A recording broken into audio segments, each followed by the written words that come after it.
baik. Assalamualaikum warahmatullahi wabarakatuh. Jadi kami dari kelompok 2B Praktikum Bioinformatika, Biologi Fakultas Matematika dan Ilmu Pengetahuan Alam Universitas Andalas.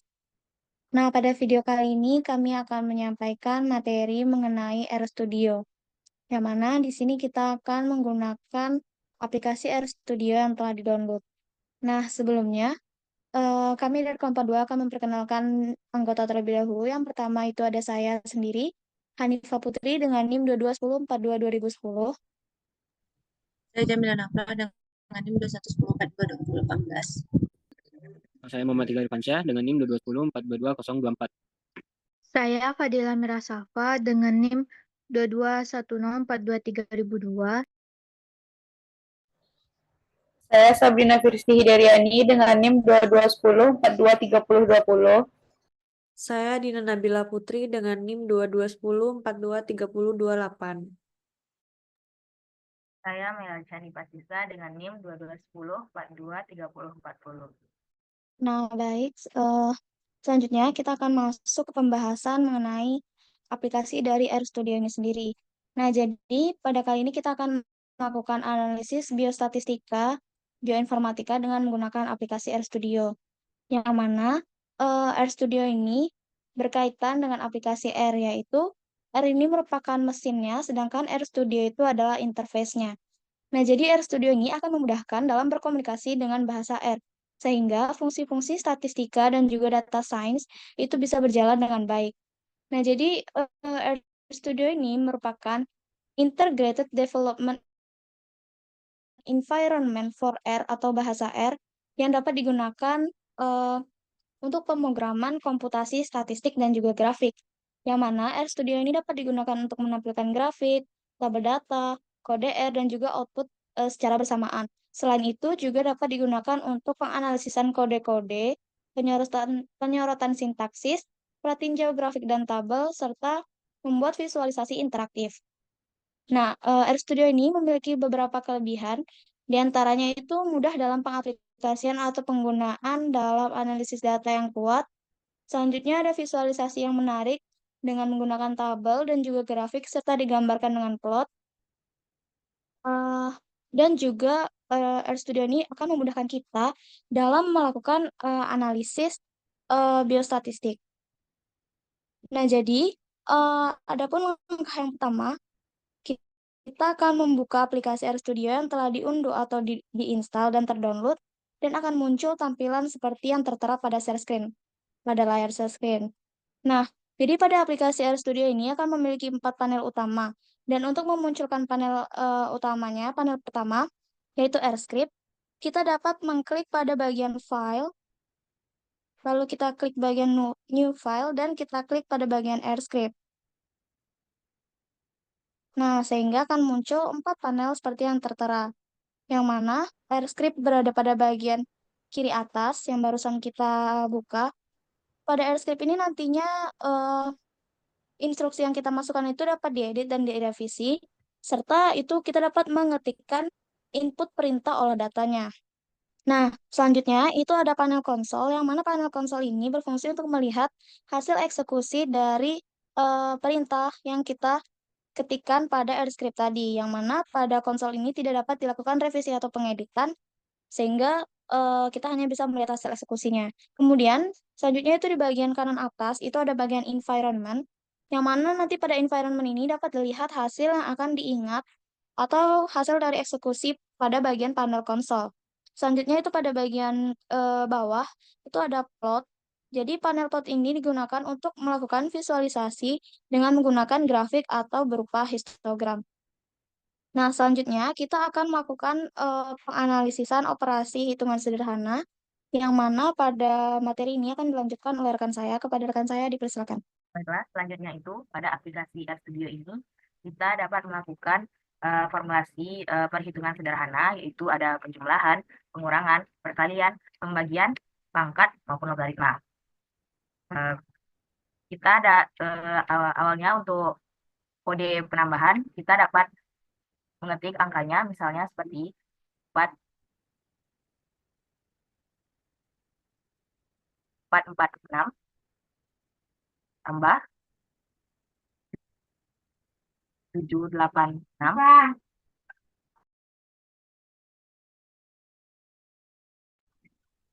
lalu bentar guys, bentar.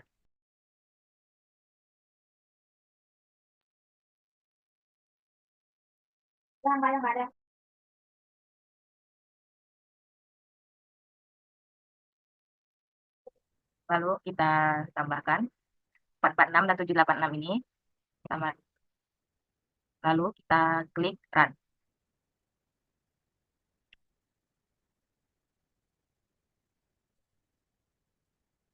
Dan kita dapat melihat hasil dari penambahannya pada bagian konsol. Selanjutnya itu untuk kode pengurangan, kita dapat misalnya dapat mengetik angka 890 dikurang 432, lalu kita klik lagi run. Selanjutnya untuk data pembagian, kita dapat mengklik kode angkanya, misalnya seperti 567 dibagi, di mana pembagian ini kita menggunakan kode garing atau garis miring. 567 dibagi 54, lalu kita klik lagi run. Selanjutnya itu untuk memasukkan data dari perkalian, kita dapat mengklik, misalnya 89, dan di sini kode untuk perkalian itu menggunakan simbol dari bintang, di mana 89 ini kita kali dengan 12, lalu kita klik lagi run. Selanjutnya, kita juga bisa pada aplikasi RStudio ini untuk menganalisa data pangkat. Misalnya 144 dengan kode untuk pangkat itu yaitu SQ. Lalu kita klik run. Baiklah, untuk memasukkan analisis data untuk perpangkatan, kita dapat mengklik kode SQ RI buka kurung 144.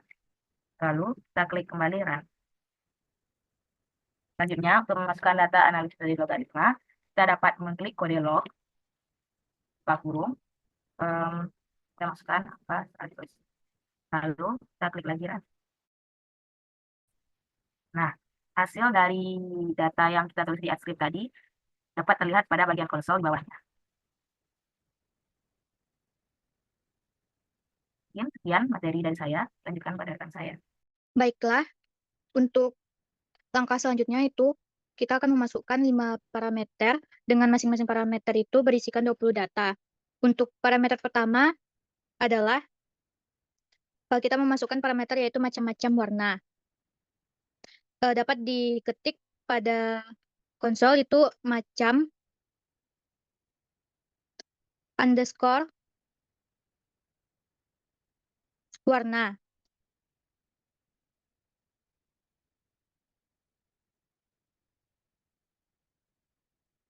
Nah, untuk parameter yang memiliki 2 suku kata itu diketik dalam bentuk underscore, dan jika memiliki 1 suku kata tidak menggunakan underscore. Selanjutnya kita ketik tanda panah ke arah kiri.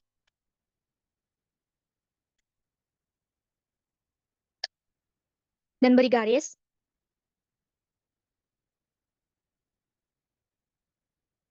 Selanjutnya kita ketik huruf C.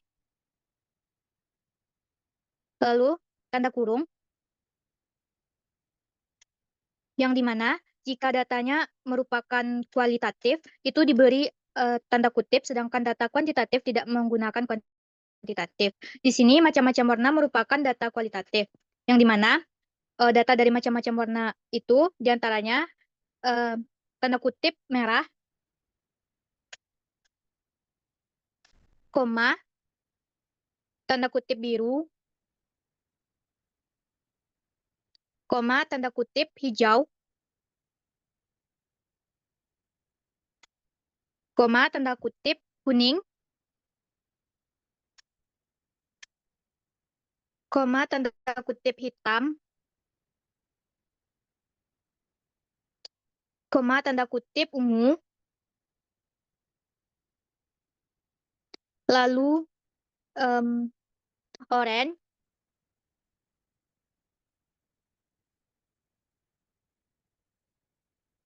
tanda kutip coklat.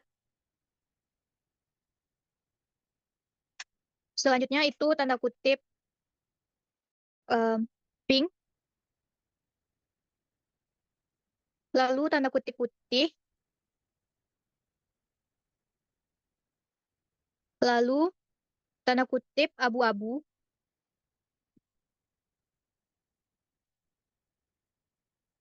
Selanjutnya itu ada hijau tua.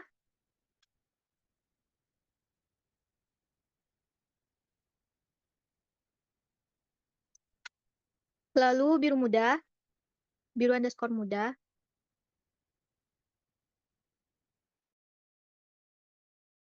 Warna toska.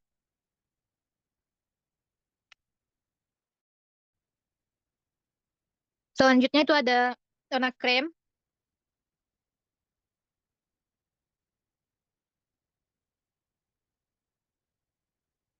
Lalu coklat underscore tua.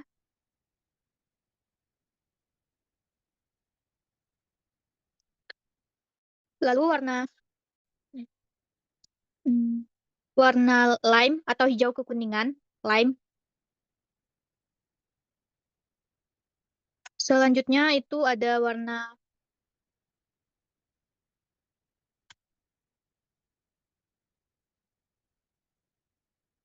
nila.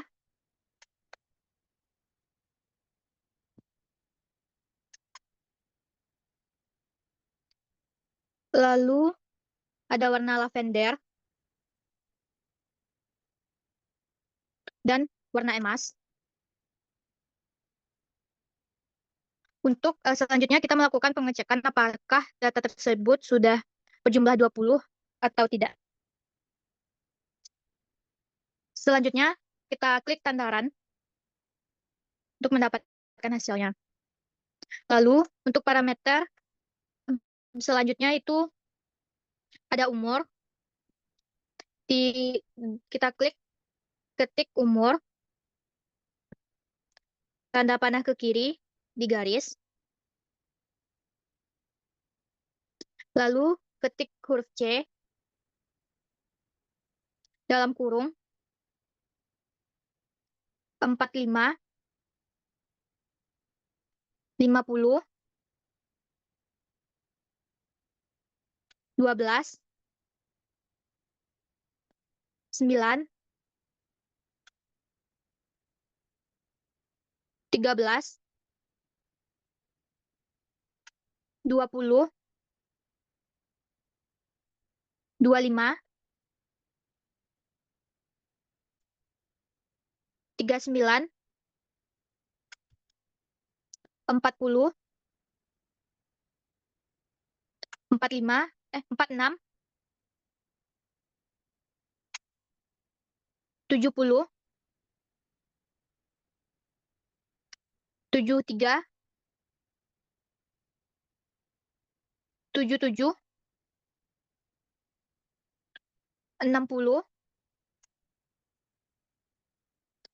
65, 68, 2, 5, 48, 80. Selanjutnya kita juga melakukan pengecekan apakah datanya sudah 20 atau tidak. Selanjutnya itu kita klik tanda run untuk mendapatkan hasilnya. Untuk parameter selanjutnya itu ada ukuran sepatu. Kita ketik ukuran underscore sepatu. Tanda panah ke kiri di garis. Lalu ketik huruf C dan di dalam kurung. Kita masukin data dari ukuran sepatu ini, diantaranya itu ada 35, 37, 34, 33, 36, 40, 30, 32, 31, 41, 42, 29, 28, 43,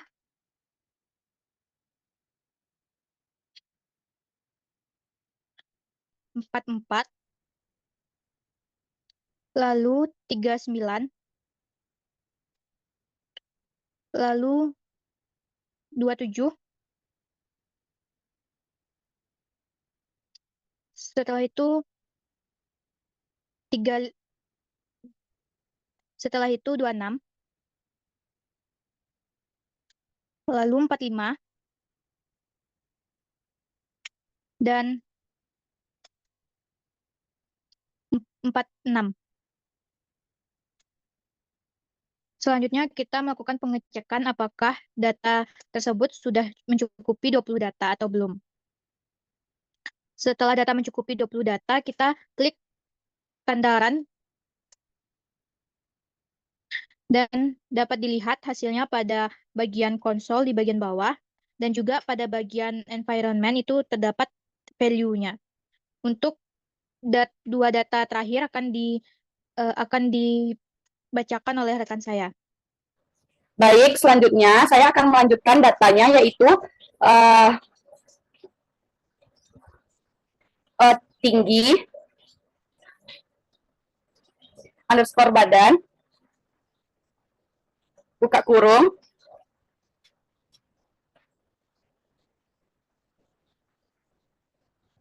strip C, buka kurung. Yang pertama 132, selanjutnya 178, selanjutnya 165, lalu 143, lalu 152, lalu 129, lalu 144, lalu 157, selanjutnya 177, selanjutnya 181, selanjutnya 119,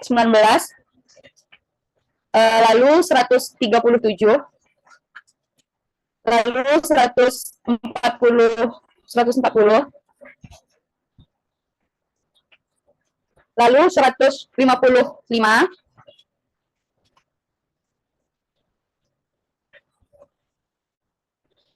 lalu 162, lalu 133, lalu 188, lalu 169, lalu 110, dan yang terakhir 122.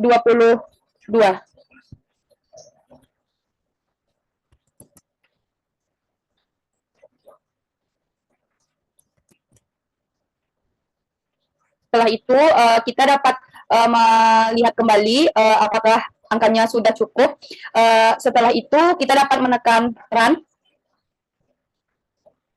dan hasilnya akan muncul pada bagian konsol.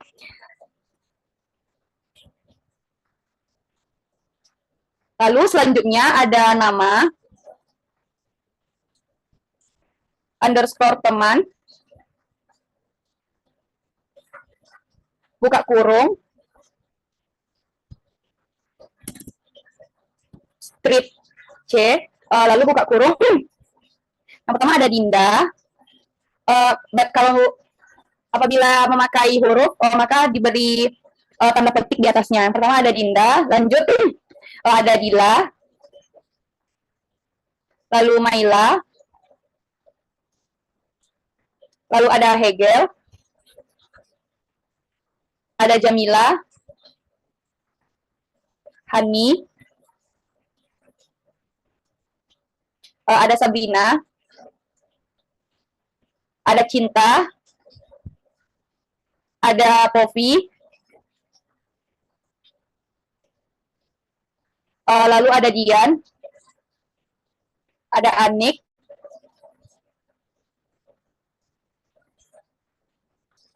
ada Farah, ada Winnie,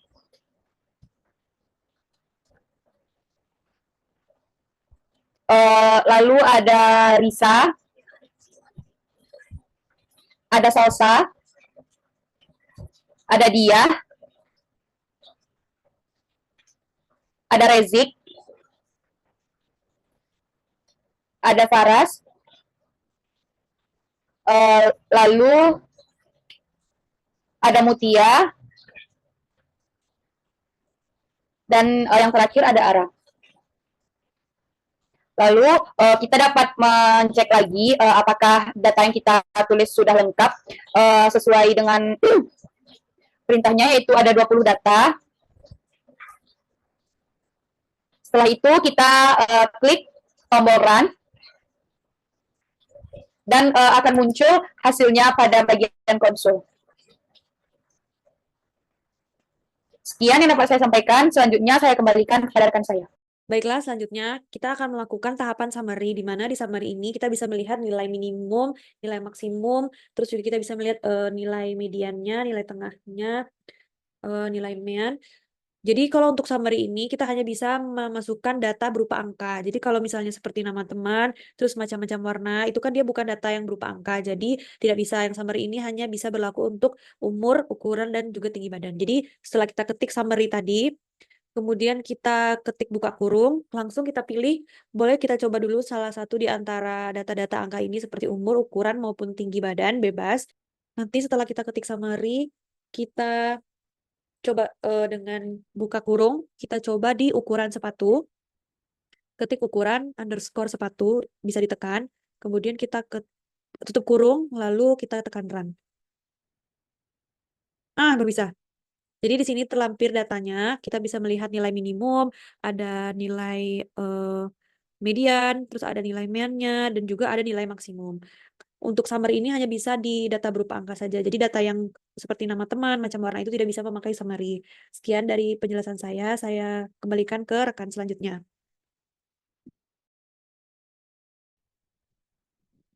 Selanjutnya kita akan membahas terkait cara pembuatan tabel. Untuk membuat tabel, pertama kita ketikkan dulu tabel TABLE. Nanti akan muncul tulisan biru itu, nanti kita klik saja. Setelah itu panah kiri. Setelah itu kita ketikkan lagi data frame di luar kurung. Data frame. Oke. Setelah itu di dalam kurung. Barulah kita entrykan semua data yang kita punya. Mulai dari macam warna, koma, nama teman,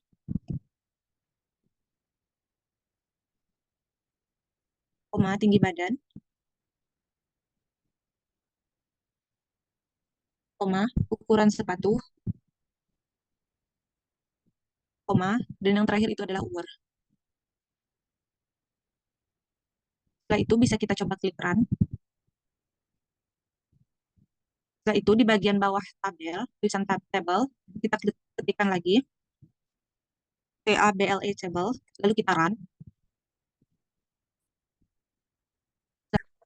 Oke, untuk selanjutnya itu kita akan membahas terkait dengan bagaimana kita dapat memvisualisasikan data yang telah kita miliki dari masing-masing data yang telah kita miliki dalam bentuk format plot. Di mana format plot ini dapat kita lakukan dengan menuliskan prompt atau menuliskan perintah berupa plot,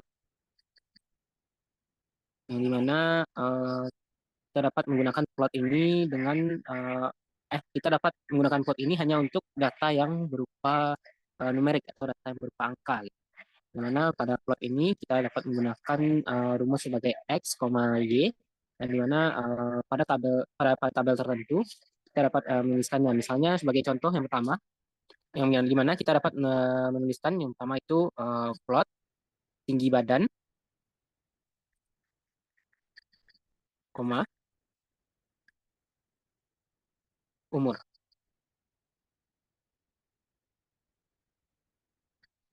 Lalu klik opsi Run untuk menampilkan hasilnya pada kolom keempat di bagian kanan bawah. Nah, berikut adalah tampilan dari plot yang telah kita klik opsi sebelumnya, yang dimana ini akan menampilkan visualisasi data dalam bentuk plot, yang dimana titik-titik ini menunjukkan persebaran datanya, yang dimana pada bagian umur ditampilkan dengan angka 0, 20, 40, 60 hingga 80, serta tinggi badan mulai dari 110 hingga 180. Nah, titik-titik ini akan memvisualisasikan data persebaran antara tinggi badan dengan umur. Dan kita dapat juga menggunakan opsi lain, yakni kita klik lagi plot, buka kurung,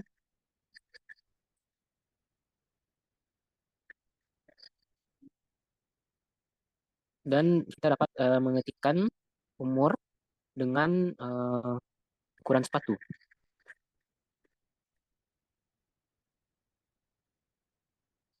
Lalu klik Run untuk menampilkan hasil plot dari umur dan juga ukuran sepatu. Dan berikut adalah visualisasi data dari plot umur dengan ukuran sepatu. Yang mana seperti tadi, bagian titik-titik ini adalah visualisasi data dan juga persebaran data plot dari ukuran sepatu serta umurnya. Nah, berikut adalah bagaimana cara kita menggunakan plot untuk dapat menampilkan data dari data-data yang telah kita inputkan sebelumnya. Berikut dan sekian adalah video tutorial bagaimana menggunakan aplikasi RStudio untuk bioinformatika serta biostatistik. Untuk selanjutnya, kembalikan kepada moderator. Baik, mungkin cukup sekian penjelasan mengenai bagaimana menganalisis data statistik, terutama biostatistika dalam bioinformatika. Dalam hal ini juga sudah dipelajari terkait penggunaan dari 4 panel utama dari aplikasi RStudio mengenai R dan juga konsol, lalu environment hingga membentuk plot seperti yang tertera. Mungkin cukup sekian, kurang dan lebihnya mohon maaf. Terima kasih. Wassalamualaikum warahmatullahi wabarakatuh.